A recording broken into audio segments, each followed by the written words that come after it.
একটা সময় ফিলিঙ্গিরা কালো মানুষের চিড়িয়াখানা বানিয়ে বিনোদন নিত। সর্বশেষ এটির একটি চিত্র দেখা মিলে নিউ ইয়র্কে 1906 সালে দেখা মিলে।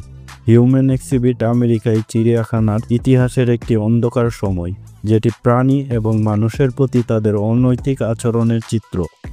চিড়িয়াখানাটি 1906 সালে বিবর্তনের প্রতি আমেরিকার মুগ্ধতার অংশ হিসেবে তৈরি করা হয়, কিন্তু এটি দ্রুত বর্ণবাদ এবং কুসংস্কারের প্রতীক হয়ে ওঠে।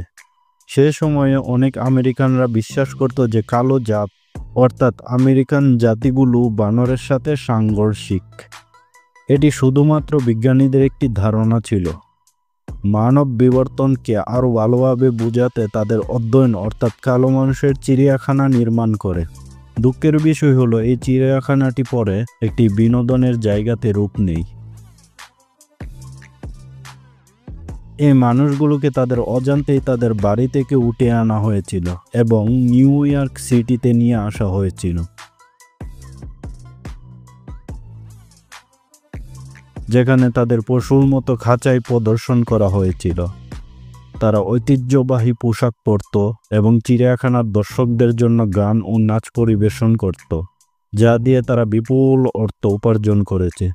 ভাবতে অবাক লাগলেও এই ঘটনাটি সম্পূর্ণরূপে সত্য।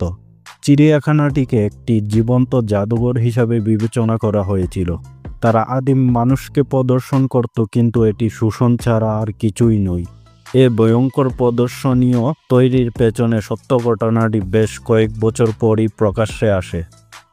ডিসপ্লেতে প্রদর্শিত ব্যক্তিদের একজন চিড়িয়াখানার বিরুদ্ধে মামলা করেছেন এবং দাবি করেছেন যে তাকে অপহরণ করা হয়েছে এবং দাসত্বের জীবনে বাধ্য করা হয়েছে। একটি দাবি যা পরবর্তী তদন্তে সত্য বলে প্রমাণিত হয়েছে। এই ভয়ানক পর্বটি আমাদের সমাজের মধ্যে সংগঠিত কুসংস্কারগুলি ছাড়া আর কিছুই নয়, এবং এইসব প্রতিষ্ঠানগুলির সম্পর্কে আমাদের আরও ভালোভাবে জানা উচিত বলে মনে করি। যাই হোক, যদিও চিড়িয়াখানায় 100 বছরেরও বেশি সময় আগে যা ঘটেছিল তা আমরা কখনোই পূর্বাবস্থায় ফিরিয়ে আনতে পারি না। আমরা এটি থেকে শিখতে পারি যাতে অন্য কোথাও এ ধরনের আচরণের পুনরাবৃত্তি না হয়। চিড়িয়াখানায় মানব প্রদর্শনী দর্শকরা কেমনভাবে নিত, চলুন জেনে আসি এই বিষয়টি। চিড়িয়াখানাটি নিউ ইয়র্ক সিটির সবচেয়ে প্রিয় এবং আইকনিক প্রতিষ্ঠানগুলির মধ্যে একটি। প্রাণী প্রদর্শনী এবং আকর্ষণের অবিশ্বাস্য বিনোদনের জন্য পরিচিত এটি।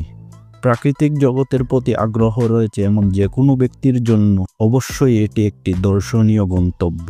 মানব প্রদর্শনী হয়ে আকর্ষণকে ঘিরে বিতর্ক থাকা সত্ত্বেও অনেক দর্শক এখনও সেখানে কি দেখতে পাবে তা নিয়ে কৌতূহলী।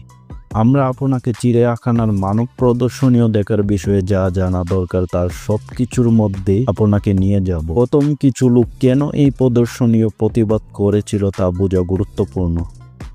একবার আমেরিকা জুড়ে চিড়িয়াখানায় বানরের বাড়িতে প্রদর্শনের জন্য একটি মানুষ রাখা হয়েছিল।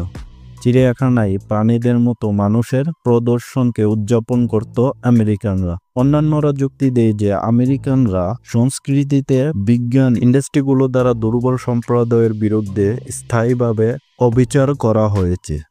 দর্শকরা এখন অতীতের ঘটনাগুলোকে বাস্তবভাবে দেখবে না বা তাদের তাৎপর্যগুলি পুরোপুরি বুঝতে পারবে না, তাই আজ সেটির প্রভাব বন্ধ হয়ে যাচ্ছে।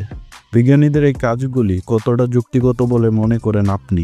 অবশ্যই জানাবেন।